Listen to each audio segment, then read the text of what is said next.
Merci François Bazin d'être venu jusqu'à Lyon et d'avoir accepté l'invitation de Philodécrypte. Mais je vous avoue que j'ai eu beaucoup de mal à vous présenter car vous êtes un peu un fantôme, notamment sur Internet. Vous n'avez pas de page Wikipédia, ce qui est assez original dans cet univers journalistique où on aime bien, paraît-il, se mettre en avant. Je n'ai pas trouvé non plus de biographie. Quelques rares interviews, mais vous ne parlez jamais de vous. À peine quelques lignes sur la couverture des livres que vous publiez. Tout juste si on apprend que vous avez fait des études d'abord à Sciences Po, ensuite des études d'histoire. Vous avez fait un doctorat, une thèse sur les démocrates chrétiens, semble-t-il. On apprend tout de même que toute votre vie, vous avez été journaliste politique. C'est vraiment un résumé d'un double problème.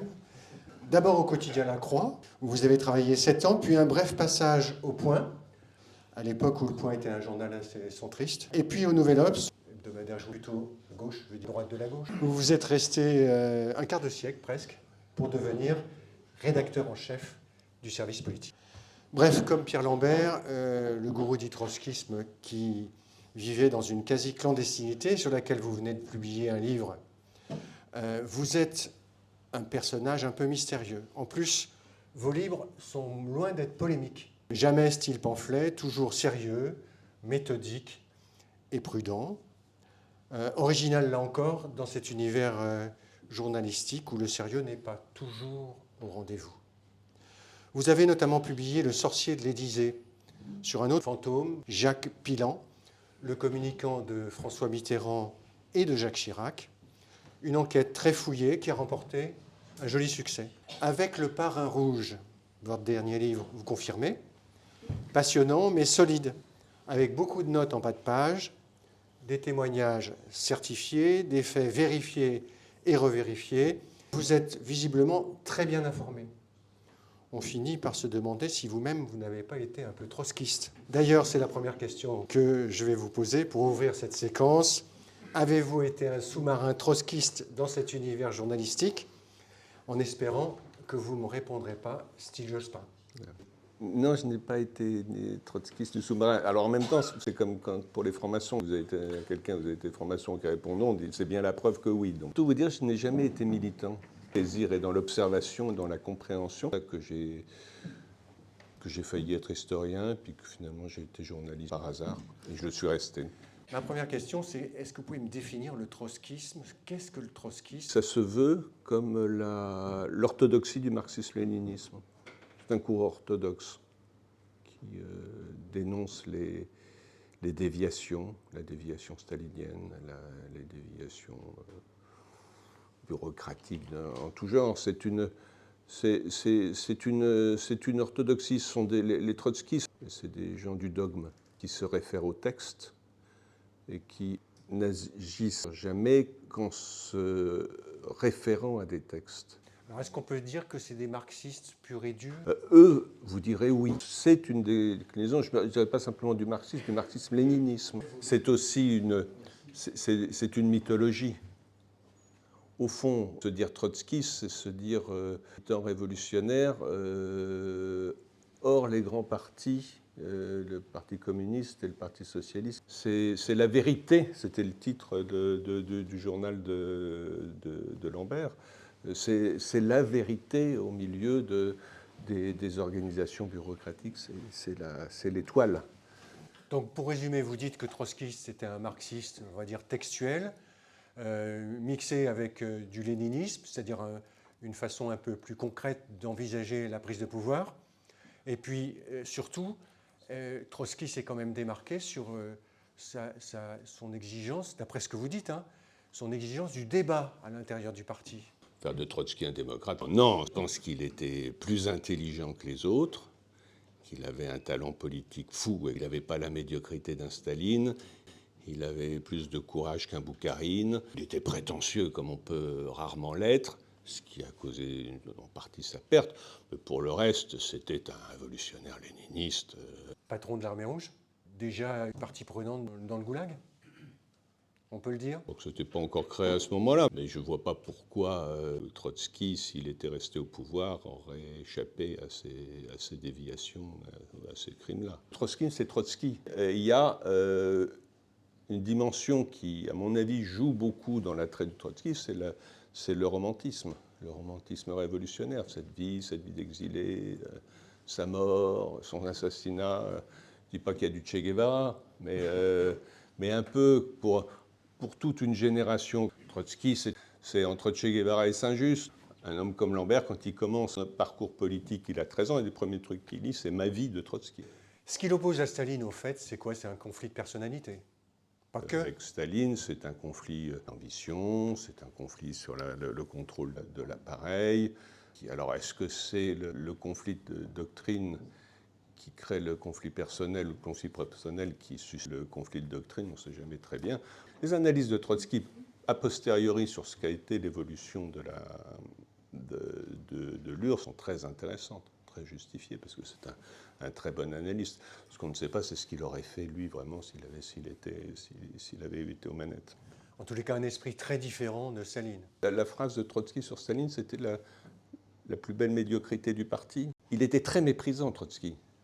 C'était un intellectuel très refermé, il pouvait être cassant, y compris avec ses amis. Il n'a jamais su nouer des alliances, ce qui était le génie de Staline. Donc il était de ce point de vue-là très supérieur et d'une naïveté confondante. Alors comment vous expliquez au fond cet échec permanent du trotskisme face au communisme qui a su prendre le pouvoir, développer son pouvoir en Europe et même dans les démocraties s'instaurer comme des partis de référence, alors que les trotskistes ont toujours été des marginaux? Parce que la légitimité était au Parti communiste quand même. Vous avez le bloc communiste, le bloc socialiste. 1920, ça éclate, il y a deux branches. Et au milieu, il y a du monde. Vous trouvez des trotskistes, des anards, des anarcho-syndicalistes, des syndicalistes révolutionnaires, des gens qui sont souvent très intéressants d'ailleurs, imaginatifs, etc., mais qui sont toujours incapables de s'unir, divisés en chapelles, et puis surtout ils sont minoritaires et ils sont broyés entre ces grandes forces. Il faut voir quand même ce qu'a été le Parti communiste à partir du milieu des années 30 jusqu'à la fin des années 60. Et la légitimité de la force socialiste n'est pas rien non plus. C'est eux qui avaient les électeurs, c'est eux qui avaient les liens avec les syndicats. Contester cette hégémonie, essayer de trouver une voie était objectivement très difficile. Les trotskistes sont des gens qui ont été exclus, les uns de la SFIO, les autres du PC. C'est de là que vient leur technique d'entrisme. C'est la grande difficulté de ces gens-là, c'est-à-dire qu'ils sont le dogme, la vérité, et en même temps, le drame, c'est d'être isolé dans la classe ouvrière. C'était la catastrophe absolue. Donc, il fallait à la fois être le dogme et se réinsérer dans les grands appareils. Et comment le faire autrement qu'en faisant de l'entrisme? Chaque fois qu'il y avait une petite ouverture, une petite brèche, etc., ils y allaient, ce qui est de leur part logique. Alors parlons de Pierre Lambert, auquel vous consacrez un livre, le principal gourou du trotskisme français. Racontez-nous comment il s'est imposé, d'où il vient d'abord. Pierre Lambert est le dernier fils d'un immigré juif russe. Il est né en 1920. Donc son père est arrivé après 1905 en France avec sa femme qu'il avait rejoint. Légende familiale dit qu'elle est venue à pied avec ses deux premiers enfants de Brest-Litovsk à Paris. Il était fourreur. C'est le type même de ce qu'on appelait le prolétariat juif. Il n'était pas patron de boutique, il travaillait à façon. C'était un homme qui avait la réputation d'avoir été révolutionnaire. Lui, il est tombé malade très vite et il était fou. C'est un homme qui souffrait d'un psychose paranoïde. Paraît-il, est la maladie des immigrés souvent, qui est une maladie terrible. Il est arrivé à Paris avant la Révolution de 17, hein? Oui, il est arrivé après celle de 1905. Il y avait deux de ses frères qui étaient arrivés avant. Puis il avait un petit frère, ça c'est assez rigolo, c'est important dans la vie de Lambert. Donc son dernier oncle était parti en Palestine et lui était sioniste et il a créé un des premiers kibbutz dans ce qui deviendra Israël. Et il a une rue à Tel Aviv. Quelle est l'influence de la judéité dans son parcours? Très faible. Très faible. Ses parents n'étaient pas pratiquants. En même temps, forte parce qu'il vit dans le milieu communautaire juif toute son enfance, Il se forme presque politiquement. Il vivait à Montreuil, à l'Union de la jeunesse juive de Montreuil. C'est un petit gamin très pauvre, mais vraiment la misère noire. Il habitait dans le bas Montreuil, c'était des bidonvilles. C'est une misère terrible, élevé par ses sœurs et sa mère. Un père totalement absent. Il est mort à Sainte-Anne en mars 1944, vous imaginez, à l'hôpital Sainte-Anne, ce que ça devait être. Surtout quand on est juif. Et lui, c'est un gamin brillant. Il fait des études. Primaire, oui. Jules Ferry. C'est un gamin de l'école républicaine et de la rue en même temps. Il était le copain de Trigano, le patron du Club Med. Ils étaient en classe ensemble. Trigano disait, nos instituteurs nous avaient fait des gamins de gauche jusqu'au trognon. On était discutailleurs, pinailleurs. Au début, pour convaincre, on discutait. Quand ça ne marchait pas, on cognait. En cela, on était très juifs. Et puis, la politique vient vite. Le premier engagement, c'est au moment de l'arrivée d'Hitler au pouvoir, en 1933. Il a 13 ans. Pour cette génération-là, il n'y a qu'un parti possible, c'est le PC, qui rentre au JC. Il se fait virer rapidement. En 1935, Staline et Pierre Laval signent un pacte. Il a 14 ans. À la première réunion de section, il lève le doigt et dit « je ne comprends pas ». Et on lui répond tu sors, t'es un trotskiste. Lui ne savait pas ce que c'était qu'un trotskiste. Ce sont des trotskistes qui sont à cette époque-là à la SFIO, qui viennent le chercher et qui le forment. C'est un homme qui, tout le début de sa carrière, fréquente essentiellement les socialistes. Là sont ses amitiés, une détestation du PC. Il s'engage aussi sur le plan syndical. Pendant la guerre, il est ouvrier dans une usine de Clichy, au nord de Paris. Il se syndicalise à cette époque-là, c'est la CGT clandestine, ce qui est assez original dans les milieux trotskistes de cette époque qui considèrent que les syndicats sont morts, que les partis sont morts, etc. Tout ça, et que la révolution, bien évidemment, va éclater à la libération. Il y a chez Lambert tout un tropisme syndical qui va s'affirmer à la libération et qui se poursuivra toute sa vie. À la libération, il monte très vite dans l'appareil de la CGT, où personne ne sait qu'il est trotskiste.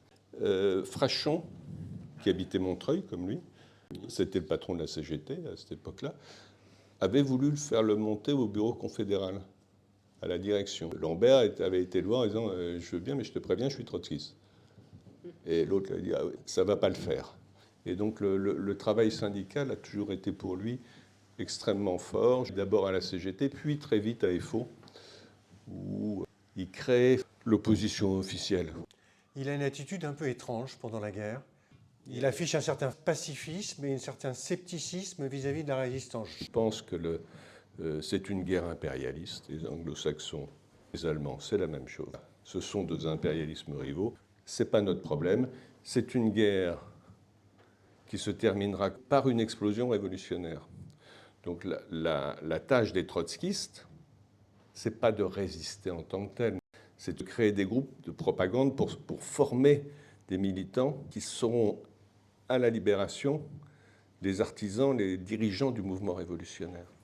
Après la guerre, assez rapidement, il va monter sa boutique. C'est à la fin de la guerre. Les mouvements trotskistes se réunifient dans un seul parti qui s'appelle le PCI, le Parti communiste international, qui est présent dans les combats de la libération, qui est présent dans les mouvements sociaux. Et dans ce mouvement-là, Lambert, il n'a pas bonne réputation. Il y a des gens qui le détestent. Quoi ? Il a la réputation de ne pas être franc du collier, d'être très manœuvrier.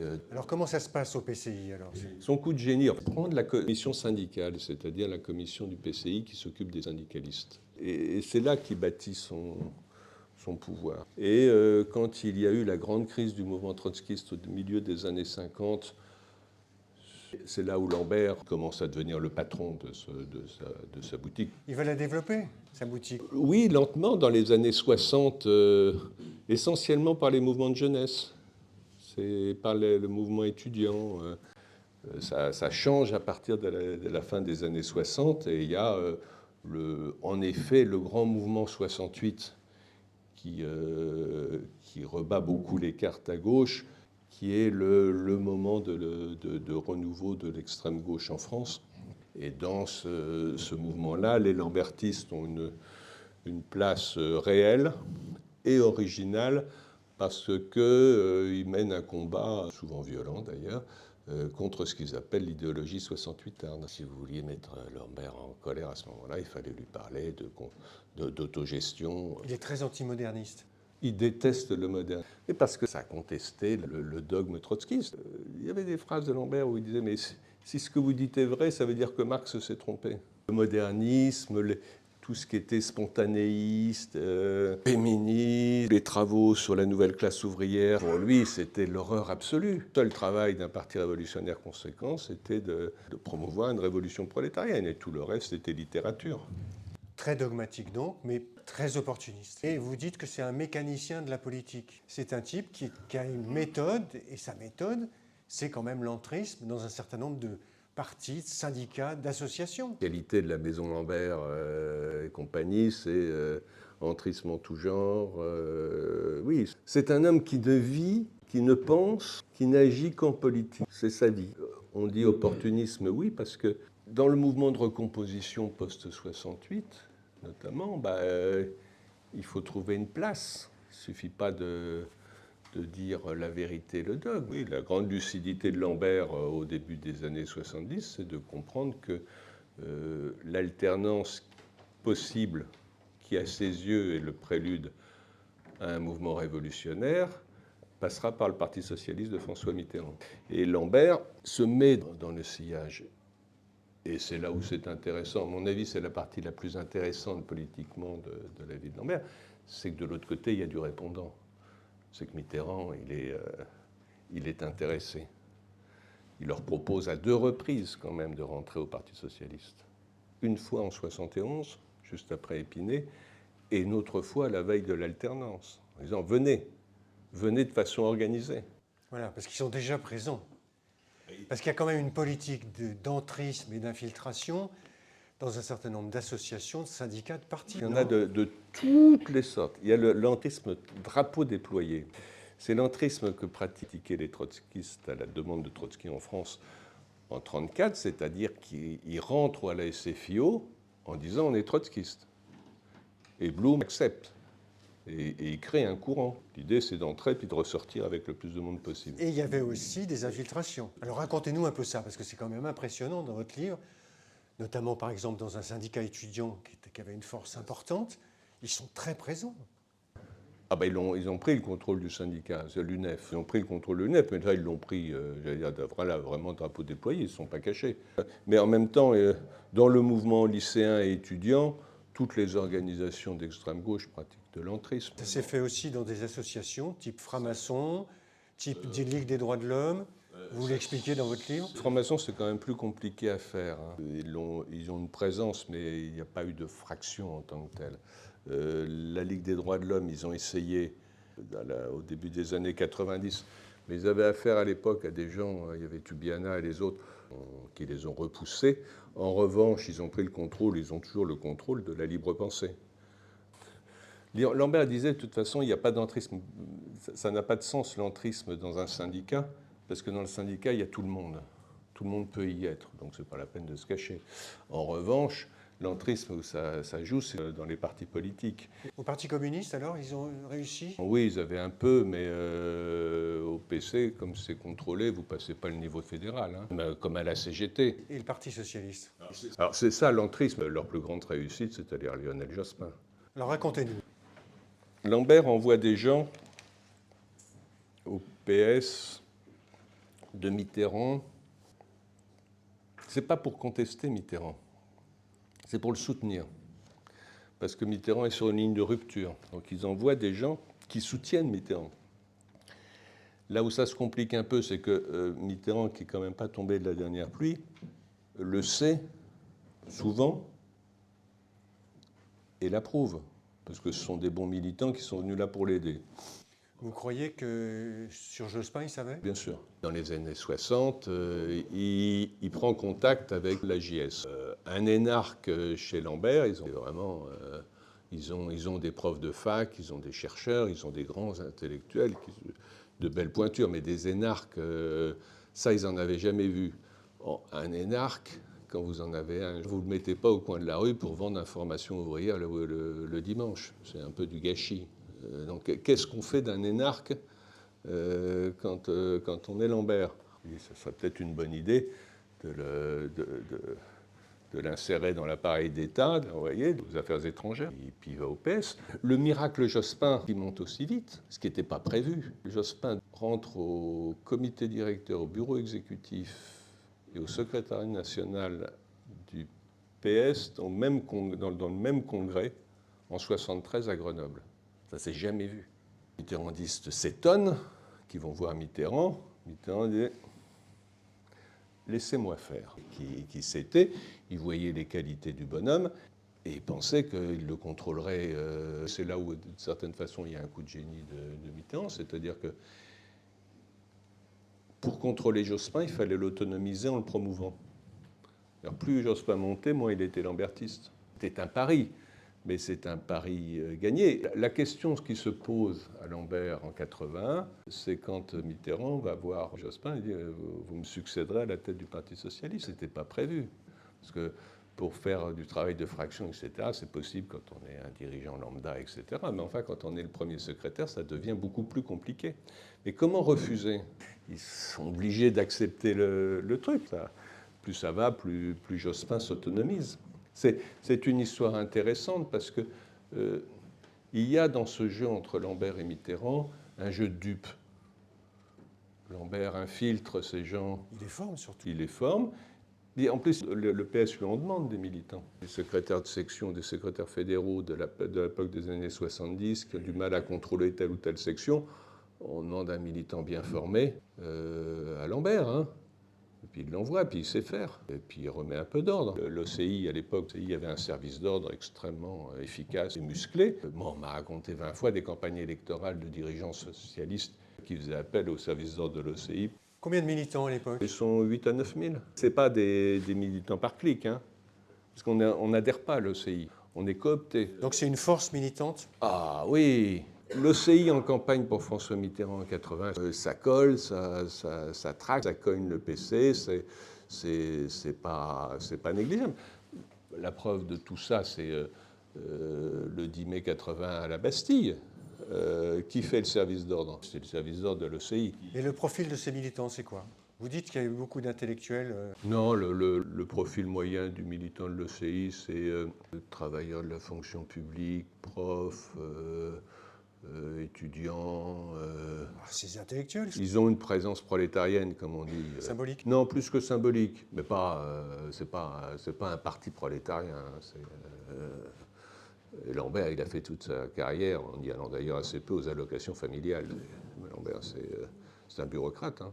Non, c'est plutôt jeune. Ils sont tous des syndicalistes, avec des positions syndicales fortes à la FEN, CGT et dans l'appareil de FO. Il y avait quand même une vraie influence au sein de la gauche. Oui, si quelqu'un comme Bérégovoy, qui connaissait très bien Lambert, aussi Popren, aussi Savary, mais s'il le voyait, c'était un camarade et qu'il savait qu'il y avait des militants derrière et il savait qu'il y avait des positions syndicales. Qu'est-ce que disait Bergeron? Il a toujours travaillé avec les trotskistes, Bergeron. Il disait, mais vous êtes gentil, mais le soir à 8h, mes militants moyens, là, ils se mettent devant la télé. Mais les Trotsk, ils ressortent, ils collent, ils sont là. Alors comment ils se financent? Parce qu'ils ont quand même des moyens, vous dites. Les militants donnaient 10% de leur salaire mensuel, plus les appels de fonds réguliers, plus les héritages. Ça fonctionne comme des congrégations religieuses, ces trucs-là. Mais autrement, les biens immobiliers se conservent. Le véritable bureau politique de l'OCI, c'était les actionnaires de la société civile qui contrôlaient le siège social. C'était là où était le véritable pouvoir. Souvent, il y avait des dons aussi. Il me disait qu'il y avait à Gisors, il racontait l'histoire d'un type qui était un copain de Lambert, qui était instituteur, etc. Mais quand il était mort, il avait légué à Lambert son pavillon. Mais il me dit que ce n'était pas un petit pavillon. La maison Lambert, à la différence des autres, est bien gérée. Gérée en père de famille. Et il y a des gens qui placent l'argent chez Lambert. Puis il est dirigé d'une main de fer, j'ai l'impression aussi. Oui, l'argent ne dormait pas avec eux. C'était des gens sérieux. Ce qui explique d'ailleurs une partie de leur puissance. Ça explique aussi une partie de leur, j'allais dire, mauvaise réputation. Alors, ils étaient souvent sectaires, souvent violents. Dans cette génération-là et dans l'extrême gauche, ils étaient tous quand même très violents. Peut-être un petit peu plus, là aussi peut-être plus professionnels.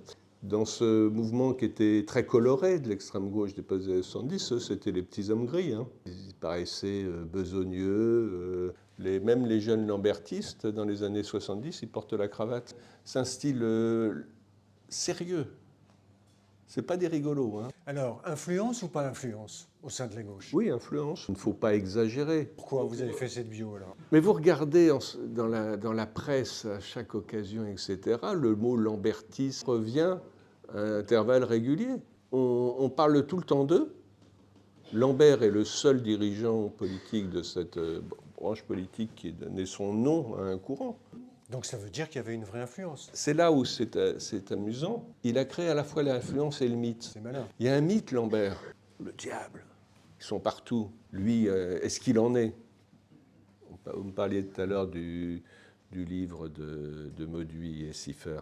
Histoire secrète du trotskisme. Moi qui me rappelle les couvertures à la con qu'on faisait au Nouvel Observateur sur le vrai pouvoir des francs-maçons. Qui en est, qui en est pas, sachez les reconnaître. Donc, le mythe d'un pouvoir et de Lambert, petit homme gris, manipulant. Il a créé son pouvoir sur un imaginaire aussi. Et quand on regarde sa vie, c'est pas un monstre, Lambert. Par beaucoup d'aspects, il est assez ordinaire. Vous dites que c'est pour ça qu'il s'appelait Lambert.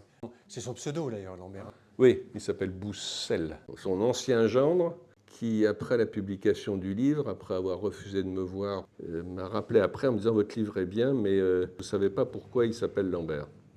Et alors lui prétend, c'est dans Les Misérables, il y a un moment, il y a quelqu'un qui prend comme pseudo Lambert et qui dit c'est un nom... Qui fait peur à personne. Ordinaire, banal. J'ai plus la phrase exacte, mais c'est banal et passe-partout. Pourquoi cette manie qu'ils ont tous de prendre des pseudos Santerre, Mélenchon Parce que ce sont des militants révolutionnaires, que théoriquement ils sont clandestins. Après, c'est du folklore. Mais au départ, ce sont des militants... Trotsky, c'est Léon Bronstein. Lénine, c'est Vladimir Ulyanov. C'était pas inutile, hein, quand même. C'était des gens qui étaient suivis, surveillés. Le jeu, c'était aussi de prendre des noms qui avaient une résonance. Alors, Santerre, je pense que Mélenchon pensait au Santerre de la Révolution française. Mais lui, Lambert, je crois que s'il avait pu choisir Dupont... Mais c'est très révélateur de cet homme. C'est un homme ordinaire. Cet homme qui était un fils d'immigrés, des exclus, avec son enfance très particulière, avec un désir de réintégration dans une famille extrêmement important. Il l'a créé, sa famille. Et il l'a créé. Lambert était, sur son mode de vie personnel, assez mitterrandiste. C'est-à-dire ? Il était d'une fidélité relative et il a eu quelques enfants naturels à droite à gauche chez les militants. À un moment, il avait pour maîtresse officielle une psychanalyste qui était la petite fille de Jung, qui est assez rigolo. Et elle lui avait dit un jour, mais tu sais, tu n'as qu'un seul enfant, ton bébé c'est l'OCI. Alors on va finir sur Où va la gauche, mais avant on va parler de Mélenchon. Alors vous avez l'air de dire que c'était un faux trotskiste. Non, c'est un vrai, mais qui ne l'est pas resté. Et il l'a été quand même. Mélenchon commence sa carrière militante à Besançon dans les années 70, dans le syndicalisme étudiant. Il devient le président de l'Assemblée générale de l'AG de Besançon, qui est une grosse AG de l'UNEF. Il est militant lambertiste de l'OCI affiché. Mélenchon, à 18-20 ans, est tel qu'il est resté, c'est-à-dire un casse-pied. Donc vous dites un emmerdeur. Un emmerdeur fini, qui n'écoute personne et qui n'en fait qu'à sa tête. C'est pas le genre de la maison Lambert. Puis il a des modes de vie qu'il... Ah bon, allez-y. Bon, il a 18 ans, quoi. C'est un fêtard. Oui, gros. Bon, il l'exclut pas. Il n'est pas exclu, il est... Radié. Radié. Exclu, c'est qu'on devient un ennemi de l'organisation. Radié, c'est qu'on n'est plus un ami. En gros, ils se séparent en bons termes. Mélenchon est jeune, il faut qu'il travaille, il fait des enfants à une fille, avec les profs. Il n'a pas été journaliste? Si, mais il faisait du dessin à la Croix du Jura, dans la presse catho. Ah bon? Comme vous? Oui, c'est une piste. Hein. Bon, il adhère au PS. Dans le Jura et le Doubs, tout le monde sait, tous les militants, tous les responsables, que c'est un ex-Trotsko. Il n'est pas infiltré, c'est pas une taupe. Un jour, au milieu des années 70, un maire de la région parisienne qui s'appelle Claude Germont, qui est le maire de Massy, qui est un proche de Pierre Jox, c'était un des rares responsables de la CGT qui soit social. Il est directeur du Peuple, c'est-à-dire l'hebdo de la CGT. Il cherche un directeur de cabinet à Poigne, il en trouve un, c'est Mélenchon. Claude Germont est un ami personnel de Lambert, avec qui il monte ses coups au sein de la CGT. Et la première fois où Mélenchon voit Lambert, c'est Germont qui l'emmène à un déjeuner avec Lambert. Il n'y a rien de secret dans cette affaire-là. À un moment, Germont et Mélenchon se fâchent très violemment au milieu des années 80. Pierrot, Lambert, Pierrot. tout le monde l'appelle Pierrot. Pierrot, il est fidèle aux copains. Il prend le parti de Germont. Mélenchon, hop, terminé. Rien à voir avec un sous-marin. L'idée que développe notamment Julien Drey là, récemment dans un livre qui me paraît consternant. C'est vrai qu'on l'a invité, là. C'est vrai? Non, mais il ne peut pas, Julien, expliquer qu'il a découvert en 2024 qu'il y avait de l'entrisme dans le mouvement étudiant. Ce qu'il écrit, il faut quand même être gonflé pour les... Il ne dit pas tout à fait ça. Sur l'épisode de 86, où il voit la main de Lambert dans la culotte de Mélenchon, me paraît absurde, comme si Mélenchon n'était pas capable de rejoindre Julien Drey tout seul sans qu'on lui en donne. Non, je veux dire que le passage de Mélenchon dans l'univers lambertiste est assez fugace. Mais ça l'a quand même marqué. Excusez-moi de vous contredire. Le profil de Mélenchon est un profil assez lambertiste.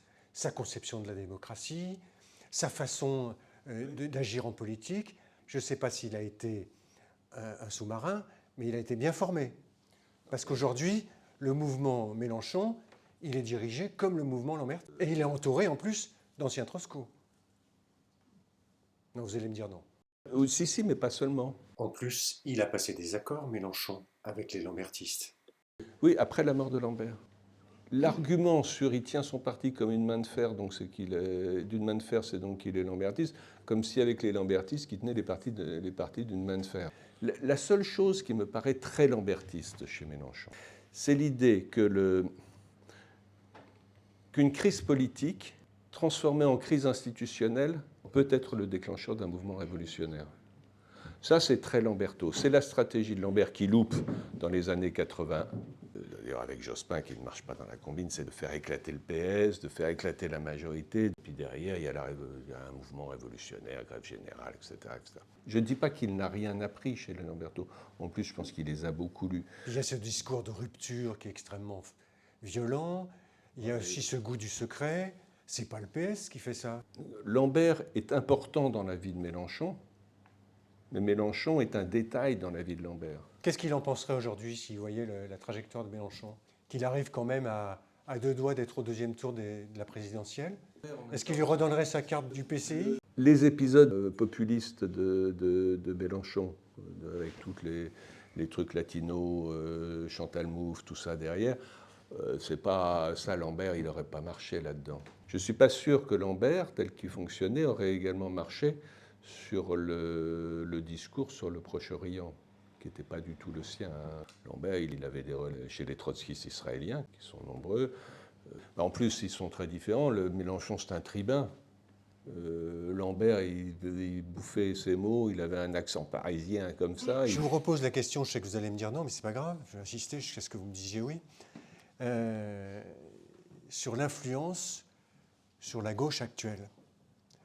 Est-ce que parce qu'ils ont été formés, parce qu'ils ont parfois milité, sans être des lambertistes certifiés, est-ce qu'il n'y a pas un certain nombre de gens, pas que simplement des figures, mais aussi des militants anonymes, qui ont eu une influence sur cet état de la gauche aujourd'hui, qui est quand même, je parle là au rédacteur en chef du Nouvel Obs, qui est une gauche profondément divisée entre une gauche social-démocrate et une gauche-gauche.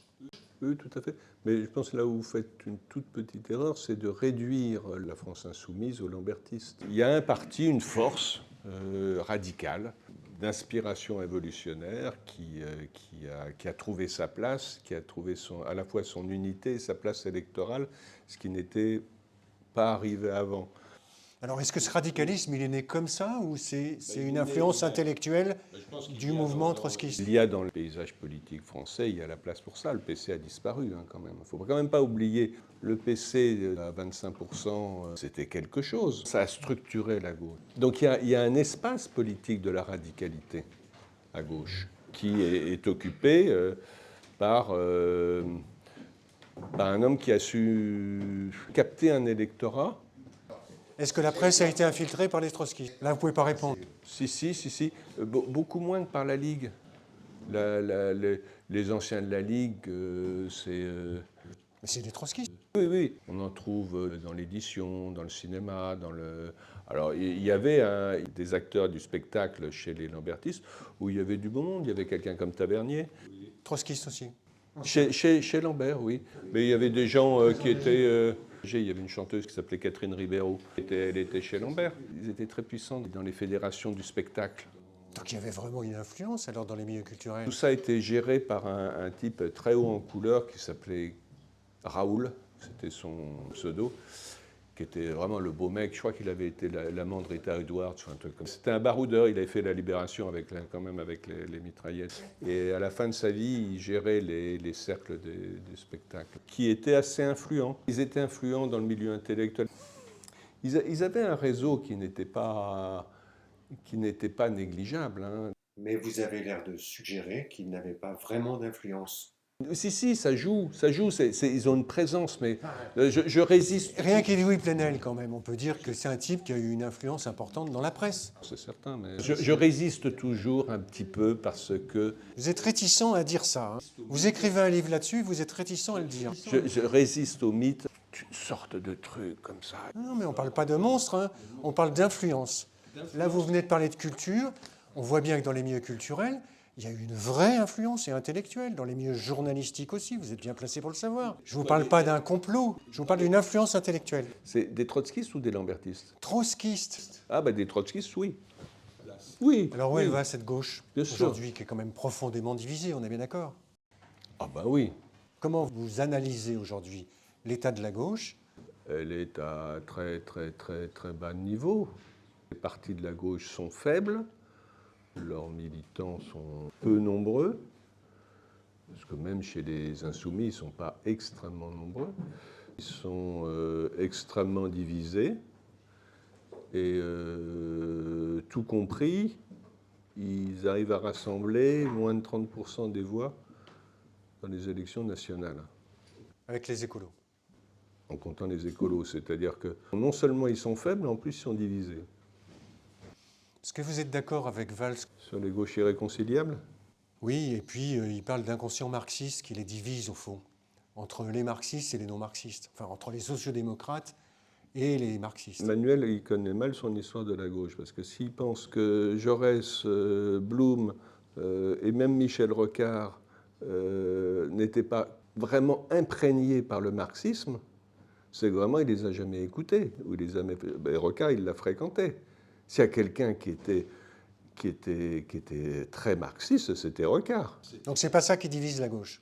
Qu'est-ce que vous voyez d'irréconciliable entre les sociodémocrates et les insoumis? La gauche, ça n'existe pas. Vous pouvez me parler des gauches, mais la gauche, elle n'a jamais été unie. Quand Valls parle des gauches irréconciliables, il a raison, sauf que parfois elles se sont réconciliées.